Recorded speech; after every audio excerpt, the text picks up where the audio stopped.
I believe that a really good way to understand a culture is through its gardens. This is an extraordinary journey to visit 80 inspiring gardens from all over the world. Some are very well known, like the Taj Mahal or the Alhambra. And I'm also challenging my idea of what a garden actually is.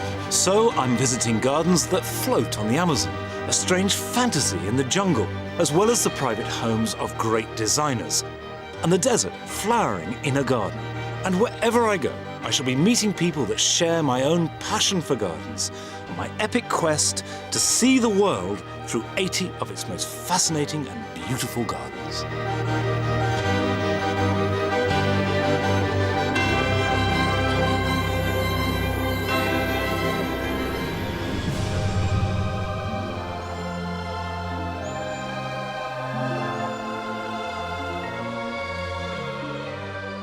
This week, I'll be visiting two countries.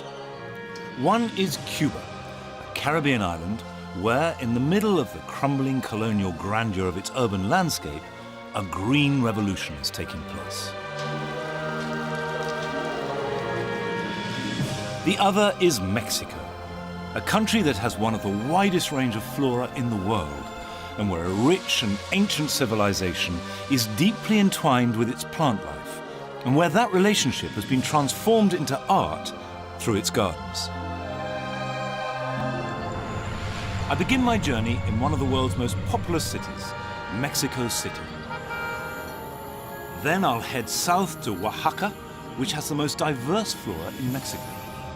Next, I'll travel north to the jungle and the small town of Xilitla. And finally, I'll cross the Gulf of Mexico to end up in Havana, the capital of Cuba.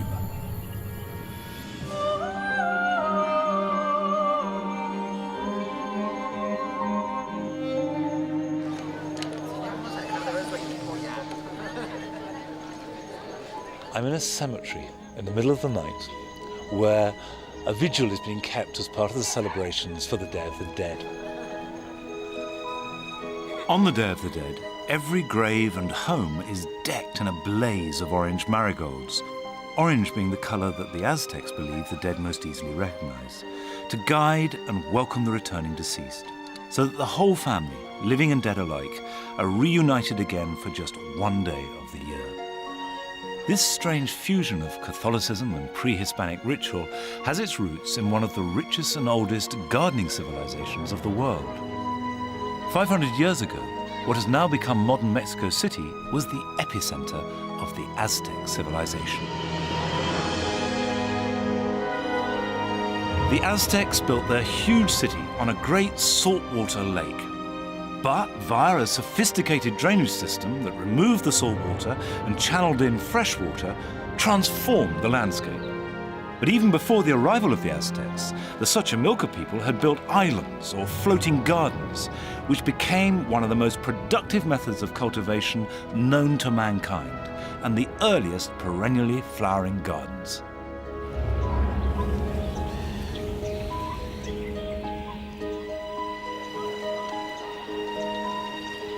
Just an hour's slow drive from the center of Mexico City are the floating gardens of Xochimilco.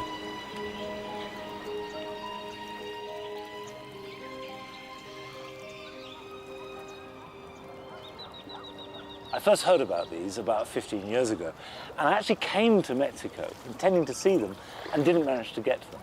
So I've wanted to see them for a long time. Partly because the idea of floating gardens, discovered by the Spaniards, this incredible civilization that had made gardens for agriculture and flowers on a lake, is such an interesting idea. But also because I feel I start here and get a grip on these ancient, ancient gardens and the history of the place, then that's the right way to begin this journey. The original floating gardens are at least 2,000 years old, and at the peak of the Aztec Empire, there was some 50,000 acres under production. They became the agricultural hub of the great Aztec civilization of Tenochtitlan, which was a city of over 200,000 people, and at the time, the largest conurbation in the world. They're called floating gardens, but they're not floating at all, because they go down to the bottom of the lake, but they're built up in layers of vegetation and mud, like a cake. And then they're fixed to a degree. Partly, you can see the revetments along the side, there's a paling, but also the trees along the edge. The roots go down into the lake and hold the whole thing like a basket.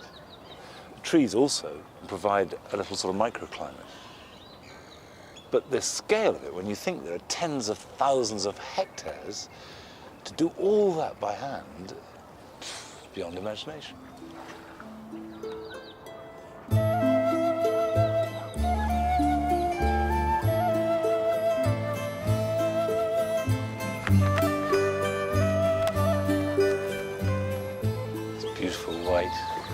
Herons or egrets, I'm not quite sure which they are, standing sentinel on the side of the banks. Whoops.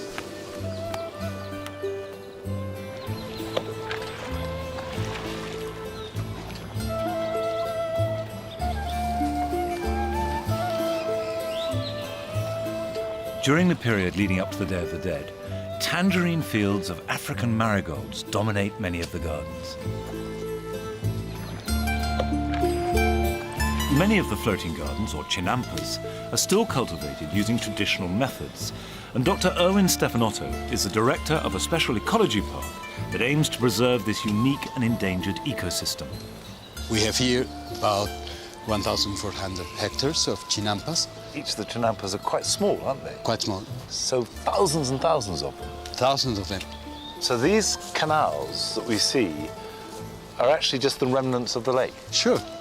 And they say that in 1850, there were about 70,000 boats going every day to the center of the city with the products of the area of Chalco and Xochimilco.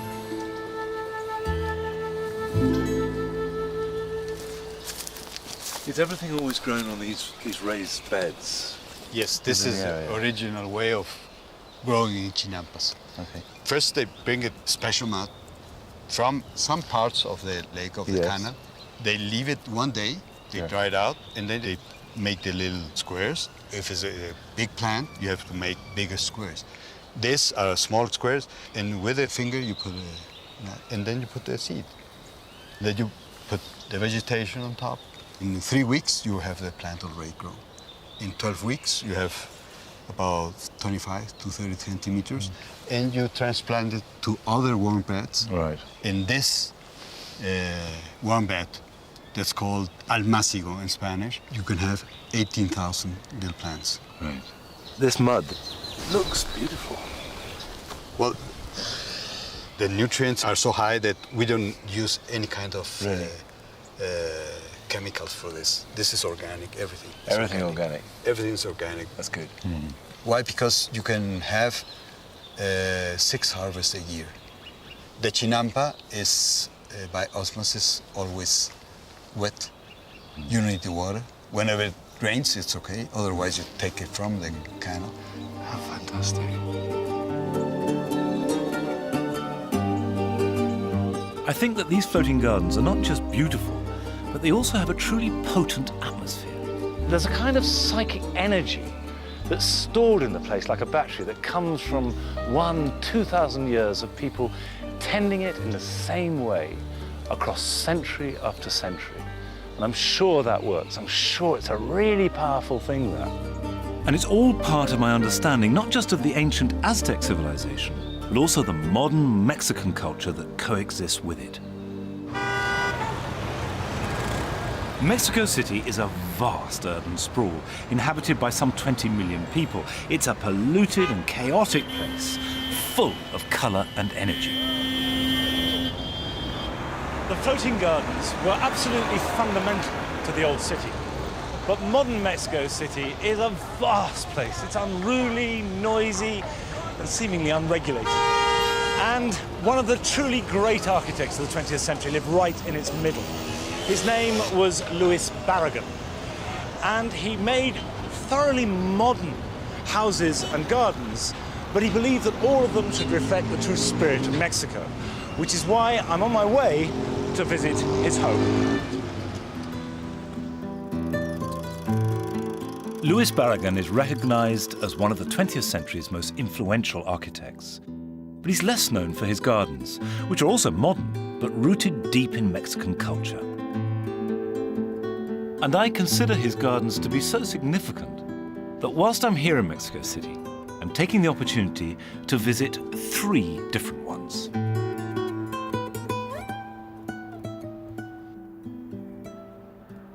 He lived here at Casa Barragan until his death in 1988. The garden now seems very overgrown and probably doesn't resemble Barragan's original vision for the space. I've seen pictures of gardens and buildings by Barragan, but this is the first time I've ever been in one. And I remember reading that he said that a garden should be a refuge, it should be a place of stillness. This is completely enclosed. In fact, the walls are so high, it's like being in a shaft.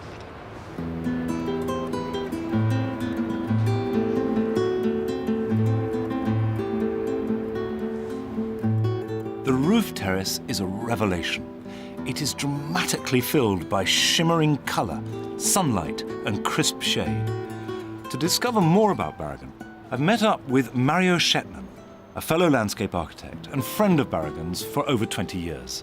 They're having discussions, whole discussions, seminars, on saying Barragan is not a landscape architect because he doesn't work with plants, no? Yeah. He works with no, it's nonsense. Yeah. It's about sky, it's about light, and it's about the notion of connecting the sky with the horizontal, with the ground.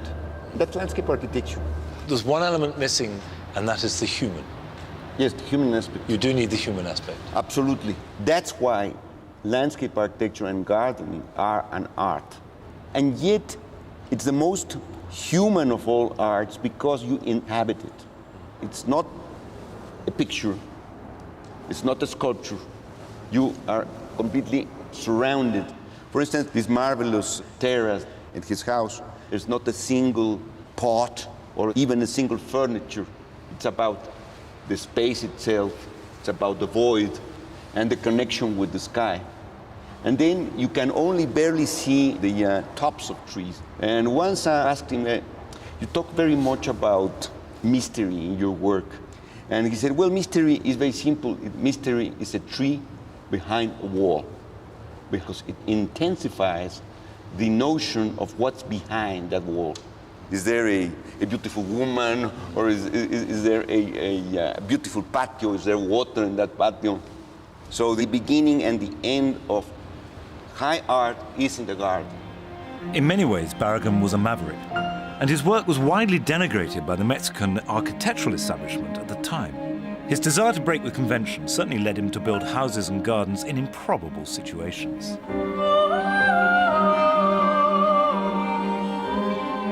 El Pedregal de San Angel is a volcanic area which was formed when the Hitley volcano erupted 2,500 years ago. The remains of some of the landscape has been used here to create land art on a giant scale. This boiling, smeared landscape at El Pedregal inspired Barragan to buy land for what amounted to a housing estate in the mid-1940s. Now, at the time, the Mexicans thought he was crazy, and it didn't make him any money, but there was a sort of inspired artistic craziness that Barragan tapped into, that he needed to break the mold to move forward. And it was on this landscape that he developed a new style of house and garden.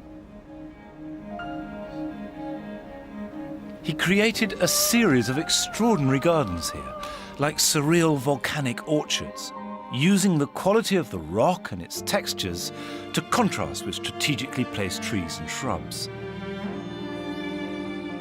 Today, the area has changed dramatically, with only a few of Barragan's gardens remaining. I've come to Casa Piretto to meet Eduardo Piretto, the grandson of the original owner, and the same family has lived here ever since it was built in 1950. And really what I want to see is what's it been like to grow up in and still to live in a Barragan house and garden rather than just visit one as a work of art.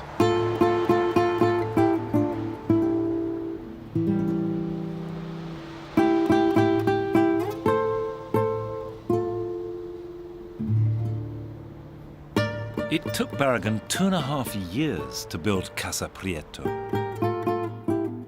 But he designed the garden first.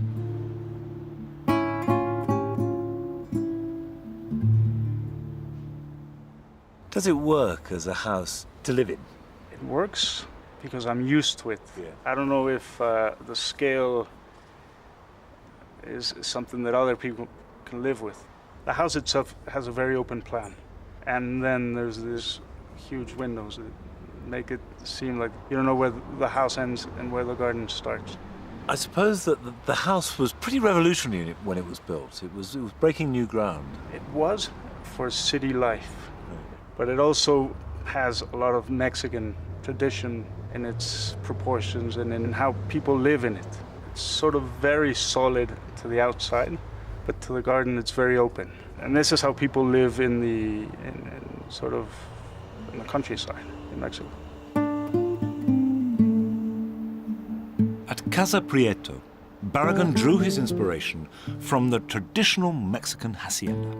Rural pots, sculptures, and his obsession with horses were all integrated into the architecture and landscape. Across the city is my third Barragan garden, where he continued to develop his style of balancing massive volumes of color, light, and shade, fused with very Mexican motifs.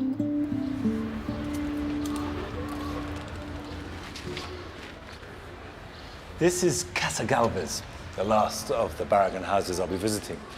And immediately you come in, you've got the trademark Barragan pink leading you to the front door, but he's lowered the ceiling, sort of confining the space. And then the courtyard, you've got the Barragan pots and the colours, but it is quite formal in these massive walls. And I guess in summer, this fig tree will be a very shady, bulky green. And you come round the corner, and immediately, brilliantly, it's transformed because the white becomes pink, it's a private space, and this great wall, you realise, exists to block off access to the window. And so the pool and the pink landscape is primarily designed to be viewed from the inside of the house.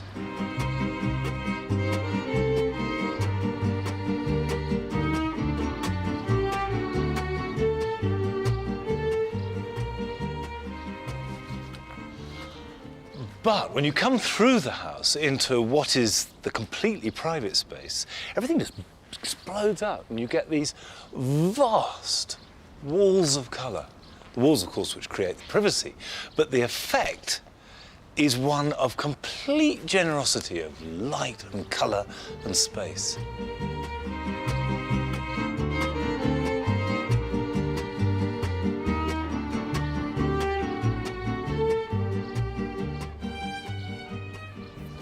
This garden at Casa Galvez does pull together all the elements of Barragan's work and put it into a domestic setting. And I guess for most people, that's how they see gardens, they're attached to homes.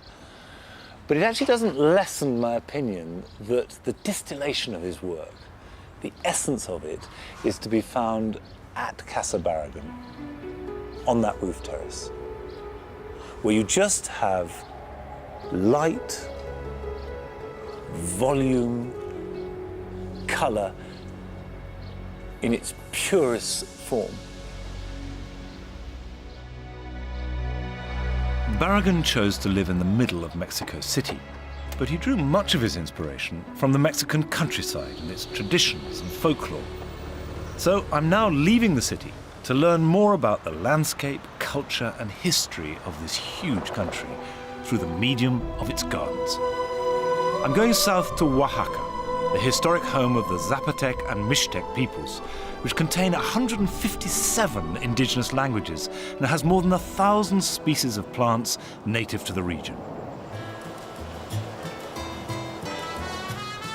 The landscape here is dominated by the fluted stems of organ pipe cactus, and these cacti form an integral part of the local culture.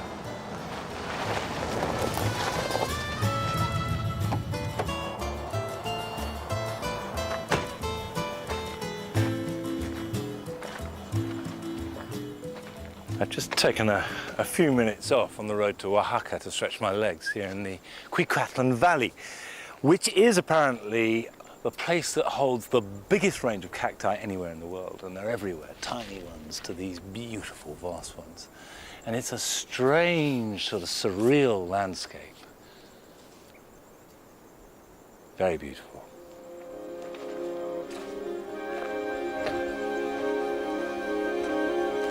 The scale of these gnarled and scarred plants is truly breathtaking.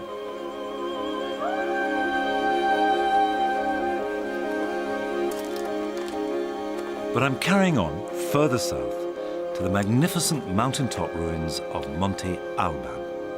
It is an astonishing, awesome sight. This was the Zapotec capital between 200 and 900 AD. And for over 700 years, this was the center of a sophisticated, powerful culture. But then it was abandoned by 1000 AD, and no one knows why. The leveling of the mountaintop to create this plateau is an astonishing feat of engineering. The ruins here are on a scale as monumental as Rome or Athens, and it doesn't seem fanciful to me to see the shapes and scale of Barragan's work in these ruins. The reason that I've come here in particular, as if the beauty wasn't enough, it is staggeringly beautiful, is to get this sense of an ancient culture, a culture that was as sophisticated as practically anything that's happened in the West thousands of years ago. A culture that understood gardens, understood plants, and applied it to their lives. And you get this mix of plants in a landscape and humanity and history all coming together. And if you get that feeling in a place, then you're really armed and informed and can get much closer to the modern gardens. Although the conquistadors plundered and pillaged their way across Mexico, it seems that the Spanish never discovered Monte Alban, and so thankfully it has remained relatively intact. And it's not just historical landscapes that are part of the culture. In the small town of Chule, just outside Oaxaca City, is an ancient botanical monument I've always wanted to see.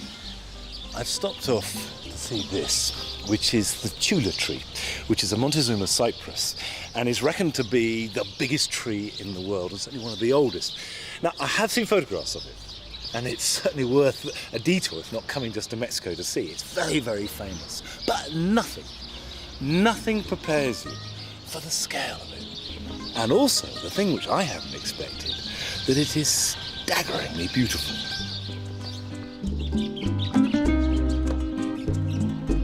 It is truly colossal. It's 150 feet tall, and at 190 feet in circumference would take 30 people linking arms to hug its girth. And it's also ancient, being at least 1,500 years old. This tree was ancient when the conquistadors came, and it was old when the Aztecs' culture began. It's seen them, and no doubt it will see our civilization pass and fade away.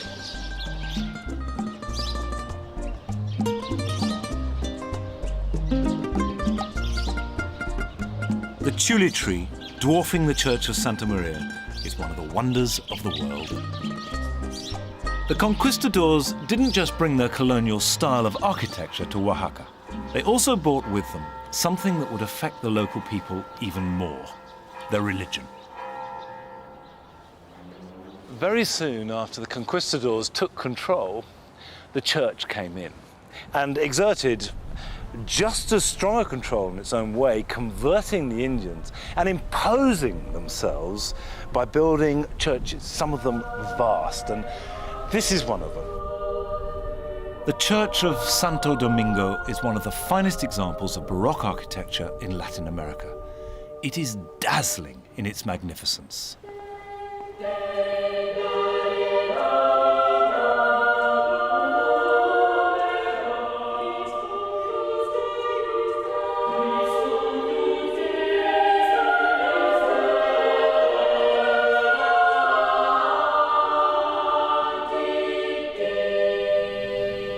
You walk in, and immediately immediately you have this sense of incredible riches, this astonishing wall of gold. And what it says is, this is the house of the one true God, and he is a powerful and rich God. It seems that the display of sacrificial death appealed to the duality of the Indian culture, where life and death were present in everything. Next to the church is a complex of courtyards and cloisters that was a Dominican convent from 1608 until 1857, when it fell into neglect, and it has just recently been restored.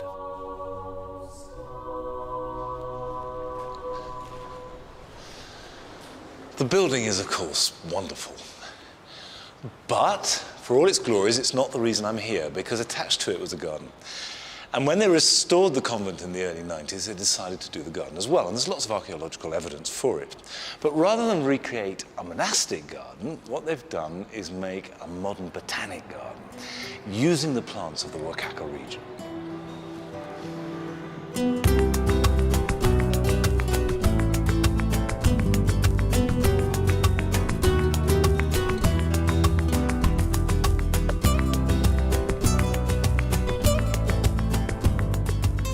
The garden is a celebration of the incredibly diverse flora of the area, taking the visitor through thousands of years of Oaxaca's natural history.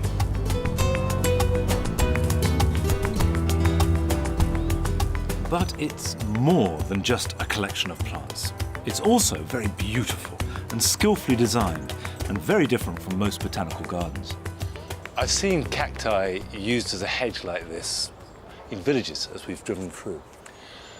But used like this on this scale is magnificently beautiful. And it creates a sort of wonderful cathedral-like volume of space.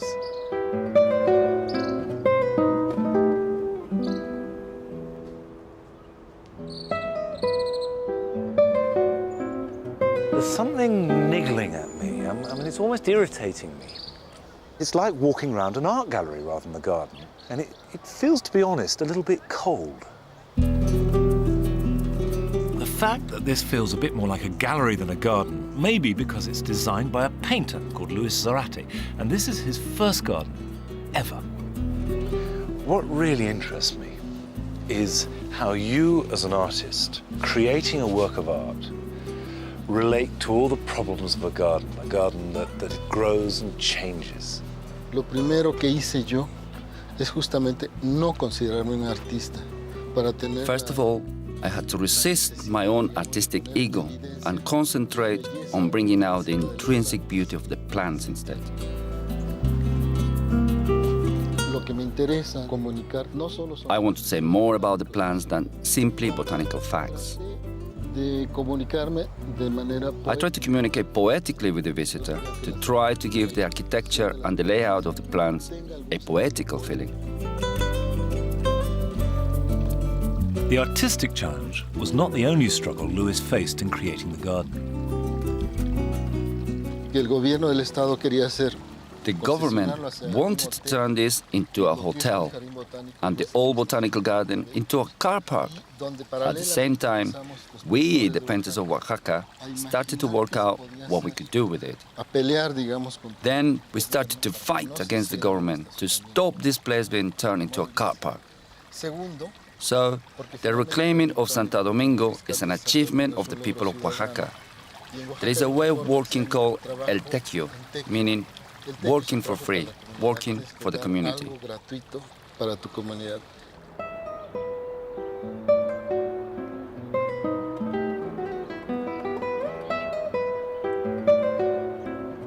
I said earlier that I found the garden a bit cold, beautiful, but I wasn't really connecting to it. And I now realise that I was completely wrong about that this garden is just bursting with humanity. I was very moved by the way that, in the teeth of sort of corporate brutality, that the local people wanted to make in a garden something for the public to appreciate their culture, their history, and indeed their future.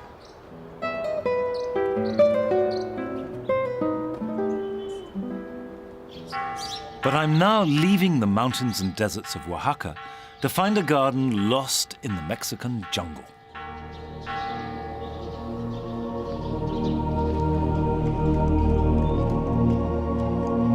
Xilitla is north of Mexico City. It is a straggling mountain town with the jungle leaning in on it. It is a strange place, but it's not nearly as bizarre as the garden that was made here by someone who is no more a local than I am.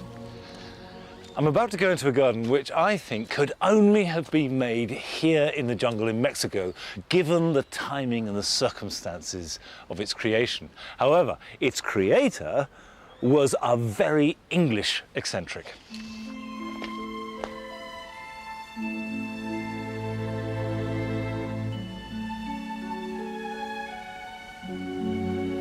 This garden is some 50 acres of tamed jungle and contains over 200 whimsical and weird concrete structures, and all are the creation of Edward James. Edward James first came to Mexico in 1947, and he chose to settle in this spot because he came with a friend and walked up this ravine, and they found these natural pools. The friend stripped off, had a swim, and then lay on the rocks sunbathing. And as he did so, apparently a cloud of blue butterflies descended on the body and just smothered him with these blue butterflies. And Edward James thought this was such a fantastically surreal image that he saw this as a sign that this was where he had to make his surreal garden.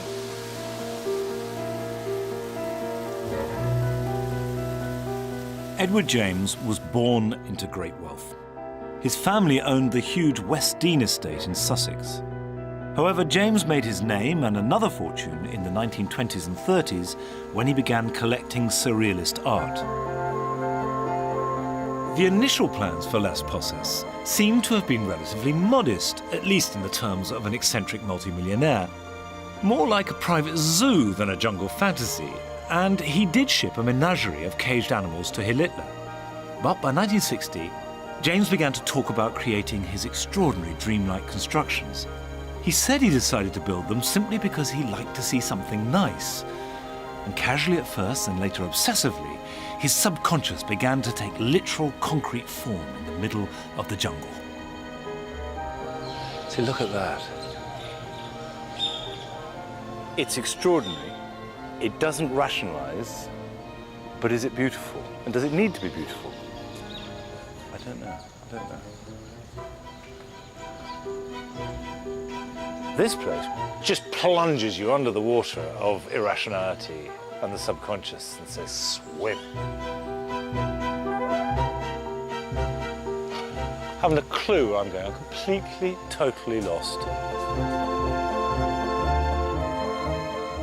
You can see pieces of James's cultural history almost glued to the surface of this, the fleur-de-lis in the middle of the Mexican jungle. And of course, if this was in Europe, the health and safety police would have closed it down. Unsafe, and what they'd really be saying is not just unsafe for your body, but unsafe for your mind. You shouldn't be having these thoughts. But James could do what he liked in Xilitla. Mexico wasn't judgmental about personal behavior in the way that Europe and America were. It was also without building regulation of any kind, and there was a local and very cheap labour force only too glad of the work. I'm bedevilled and struggling with this idea of beauty as a pure thing. And this place, which is chaos, in a sense. Ugly things next to beautiful things. I mean, look at that thing. To me, it's not doing anything other than being kitsch and naff, and it's absolutely no better or worse than a garden gnome. Now this, I think, is fantastic, is where you have plant-like forms encrusted with moss and lichen and ferns, with trees of vaguely similar form growing up around them. You don't quite know which is which. So cheek by jowl with the most wonderful, exotic, beautiful, fabulous stuff, it's a bit of complete kitsch. And it's upsetting me. I don't know what to think.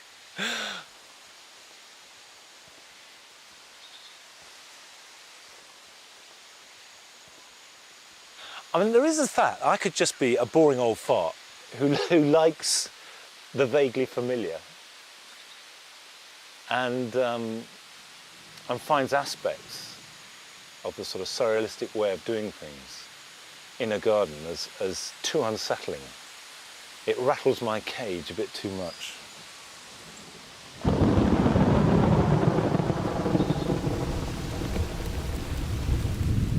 The weather changes from hot and steamy to rainy and surprisingly cool. To find out more about James, I'm meeting the current owner, James's godson, Plutarco Gastelum. Plutarco's father was in charge of the day-to-day building work in the garden, and James would often stay with the family on his visits to Mexico. So Plutarco knew James since he was a small child. You grew up here, didn't you? Yes. What was it like being a child in this garden? It was magical. It was magical because it was like a different country. I mean, now it's different. It's fantastic, but kind of ghostly or melancholic. But at that time, it was very vivid because we had more than 100 workers. They were all my friends. And Edward James used to have a lot of animals too. At that point, the place looked like a private zoo or something like that, so it was an incredible place for a child. What was he like as a man? Describe to me your memories of him.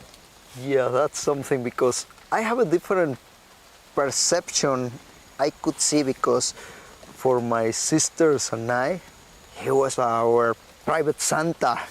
But I could see with my parents it was more difficult, especially my father, because my father was in charge of all the mundane matters about building a place like this, no? Paying the bills, keep the records. And I could see that he was difficult because he didn't have schedules, not even to eat or to sleep.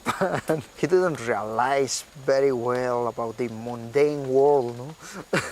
So my father complained a lot about that, but at the same time, he was laughing all the time about the adventures of Edward James here in Mexico. Las Posas is unedited, unfettered, unbalanced, and completely unworldly, and its future is uncertain. Plutarco told me he employs 50 people whose sole job is to cut back the jungle. Perhaps James could afford his follies to be so extreme because he knew the jungle would one day consume them, just as it has consumed the lost Aztec cities. We use words cheaply when we're describing gardens, and I know I'm as guilty as anybody, but this, more than any other garden in the world, can truly be described as fantastic. It is like no other. And yet, again and again, as I walk around it, I'm reminded of an 18th century milord, touring Europe, buying extraordinary things, and using them to create a series of follies in a landscape park with ruined chapels and temples and rerouted rivers and villages swept away so a ha-ha can be built. And that the result is this extraordinary creation in the middle of the Mexican jungle just makes it even more extraordinary and unlike anything else. What I have seen in Mexico has been inspiring and fascinating, from the ancient history of the floating gardens to Barragan's great volumes of colour and light, and the cool, clean lines of the cactus garden, built upon its sense of local identity. But now I'm moving on to a very different world, albeit geographically close to Mexico, where the gardens are a product of political necessity and social will. My journey takes me to the largest island in the Caribbean. Cuba lies just 140 miles to the east of Mexico, and I'm heading to the capital, Havana. I've been wanting to visit Havana for ages. It doesn't take long to see that it is beautiful, ruined, and the sexiest place on this earth. Now that's all rather good, but I've come to find out about an organic revolution that's taking place right across the country, that could be a model for the climate-changed post-oil world. Around a fifth of Cuba's population live in Havana. It's a city that's undoubtedly seductive and exhilarating, but suffering from decades of neglect. It's a very beautiful city because it's not what I call facelift beauty, manicured and tweaked. It's like a wonderful face on a 70-year-old woman. A lifetime's worth of beauty that's accumulated. As you travel around the city, you do get a sense of a place frozen in time. Most of the vehicles are pre-1959, lovingly maintained, and they add hugely to the city's charm.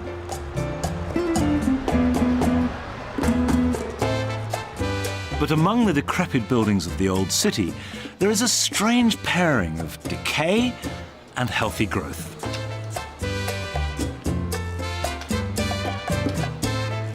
Hola, buenos dias. This might seem an unlikely place for a garden, but actually it's both incredibly interesting and also very typical of what's going on here in Cuba. After the Russians withdrew their economic support at the end of the 80s and the collapse of the Soviet Empire, Cuba was found in a situation where they had no food. They absolutely had to start growing food without oil, without fertilizers, pesticides, and so all across the city, with a communal effort, they turned bits of wasteland into highly productive areas for food and medicine. They had no medicines. And so what you have now is not just a population growing its own food in the middle of a city, but actually one of the most sophisticated, sustainable means of organic growing, of gardening, medicine, on every level in the world.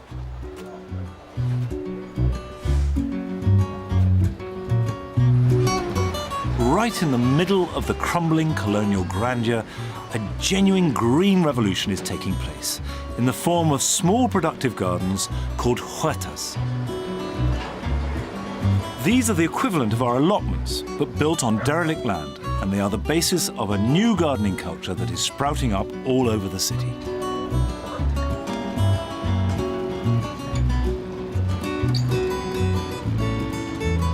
Alberto's huerta is typical of many in Havana. The building that stood here collapsed, so Alberto and his brother-in-law cleared the site and brought in the soil in wheelbarrows to build the raised beds, even though they didn't own the land. We took the huerta because we came from a family of farmers. So, when we saw the empty space here, we agreed to grow plants. It was for a hobby and to give produce back to the community.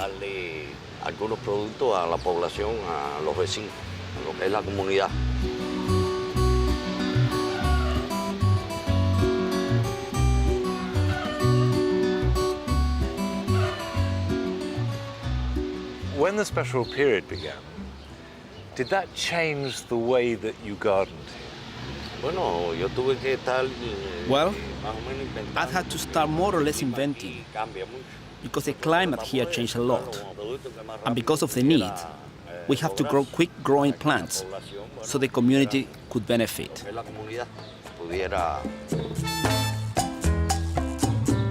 After leaving Alberto, I realized that much of his passion for gardening is driven by his desire to work with and for his local community. His huerta is open and part of the street, which is very different from the private sanctuaries we like to create in our own gardens. The urgent challenge of feeding its 11 million people during the special period meant that the Cuban regime needed to do something on a much larger scale than Alberto's huerta. So kitchen gardens, or organiponicos, were set up in the heart of urban communities. One of the largest of these is in the suburb of Alama, on the outskirts of the city.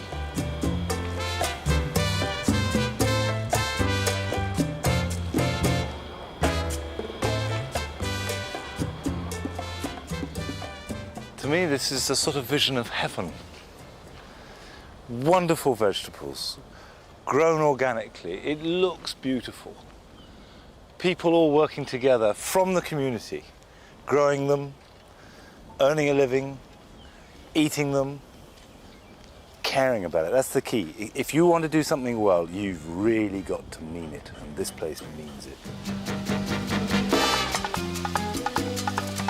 Now, you might argue that this is not a garden, but there's nothing that goes on here that doesn't happen in every garden or allotment back home. It's just expanded out to meet a dire social need. It's the resourcefulness of the Cuban people that have made this organic revolution work, with engineers and bureaucrats going back to the land.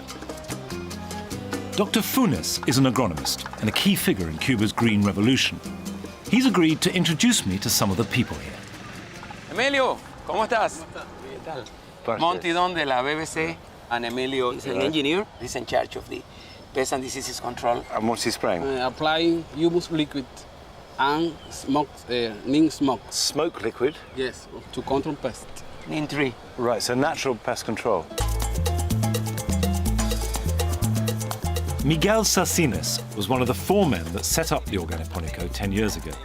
He used to work in an office, but now runs this incredibly successful garden.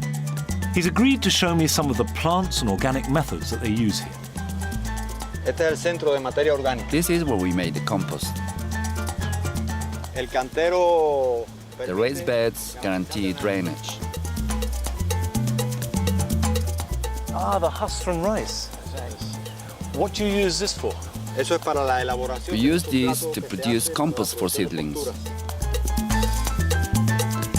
Esas son cámaras o canteros. These beds are where we made the worm humus. Beautiful.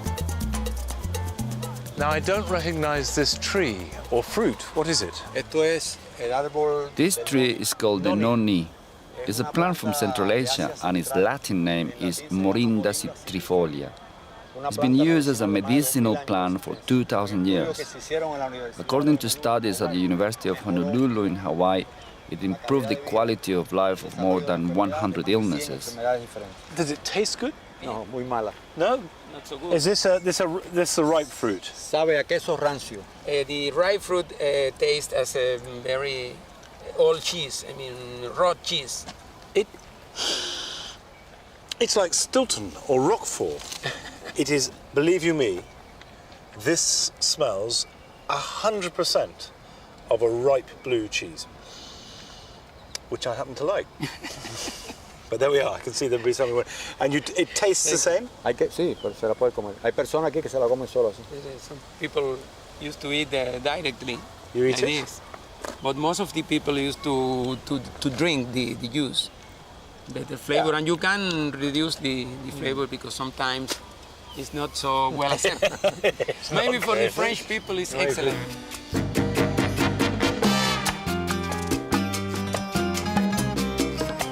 One of the most fascinating aspects about Alamar is that it's for city dwellers and run by local people, which has huge social benefits. This has had great social impact. It's created jobs with relatively little investment. And on the spiritual side, the city is more beautiful. Many young people used to think agriculture is not cool. And originally, not many people wanted to get involved. Now, most of the people coming to us are young. Meanwhile, in other countries, there is an exodus from the field to the cities. But here is the other way around.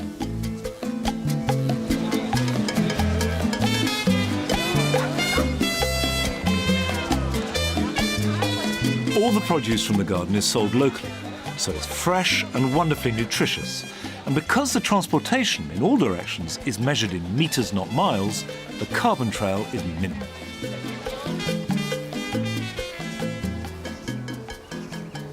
I think this place is a model. I think everything about it is completely wonderful. If we could bring this same attitude to our back gardens back at home, our millions of back gardens and allotments producing wonderful vegetables, just think what that could do to change the whole structure of our approach to food. So it's an inspiration, it's beautiful, and okay, I'm biased, but it's a fabulous garden.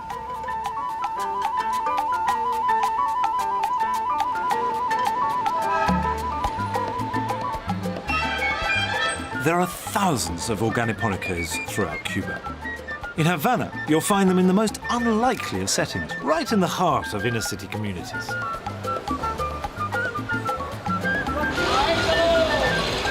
Another of the factors that has made this green revolution work is the system of support that's provided through a network of horticultural advice centres to anyone who wants to garden. This is just one of 60 CTA kiosks in Havana alone. And the idea is to get advice and information to people to help them to grow their own food in gardens dotted all over the city. And people come along, they bring problems, they buy feeds and fertilizers, all produced organically. And you have this network of information and support system that sustains the whole operation.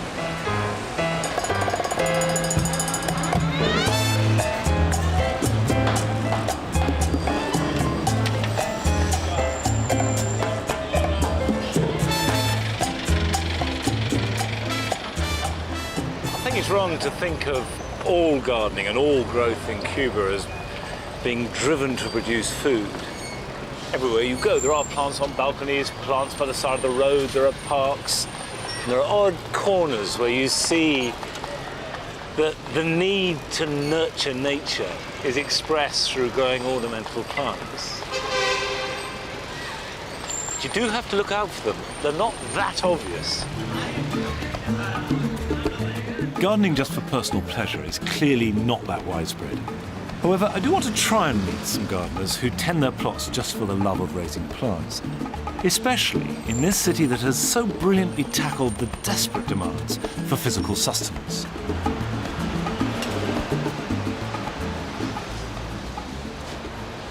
This is an unexpected sight. A mass of greenery in the ruins of a building, and yeah, funnily enough, this reminds me of Edward James's garden. But clearly somebody has gone to a lot of trouble, not just to put these here, but to look after them and keep them looking good.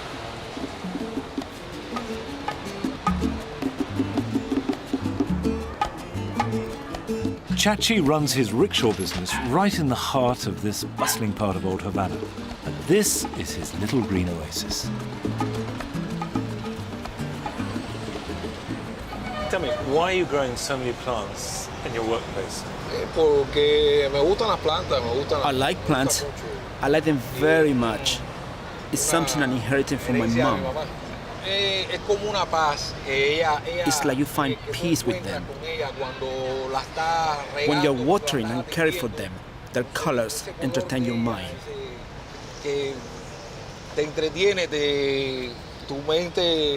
It's as if you're having a conversation with them. You're alone in a world that's just you and them. Wherever I am, there have to be plants.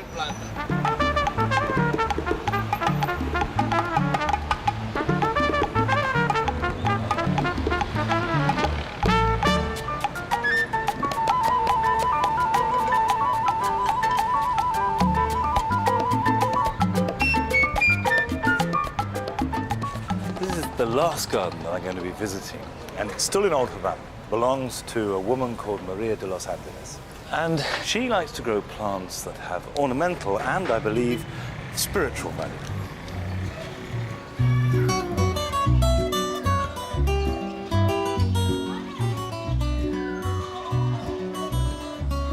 The first thing I notice about Maria's garden, apart from the flowers, is that she has an amazing array of containers. Al principio empecé con las maceticas que en el país. In the beginning, I started with little pots, which are very expensive. But then I started recycling. Coffee pots, polystyrene tubs, all the things you normally throw away are recycled here. And little by little, my idea grew.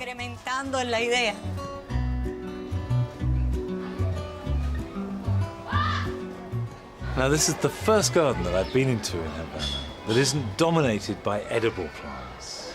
Why is that? Bueno, inicialmente mi proyecto era.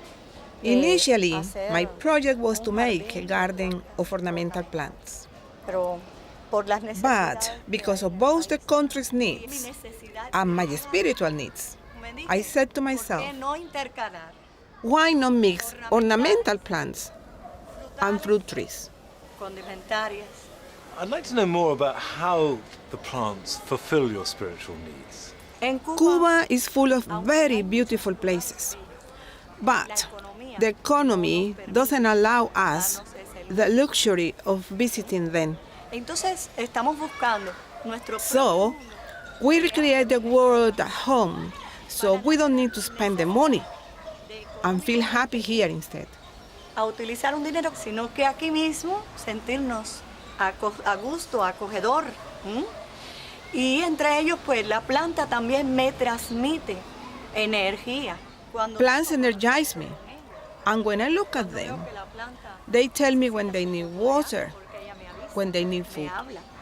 Ella me dice cuando le hace falta el alimento. All this gives me life energy, vitality for me and for my family. De vivir, importante a mí y a mi familia.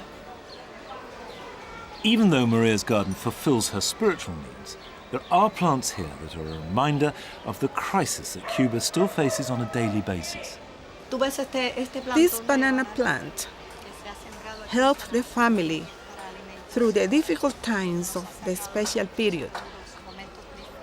It has fed the family, the little ones, everybody. Nos ha cogido momentos muy difíciles y nos ha servido de alimento para los pequeñines, para nosotros y demás.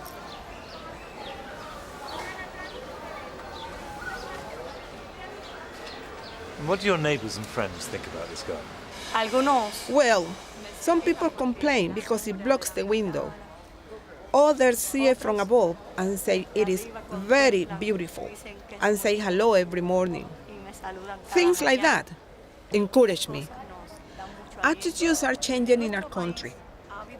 The culture of plants and gardening is reawakening our appreciation that the environment is as important to our health as any conventional therapy. Maria's garden is interesting because it is such an exception to the general rule here in Havana. I believe that the Cubans have created a working model for the future that we all face.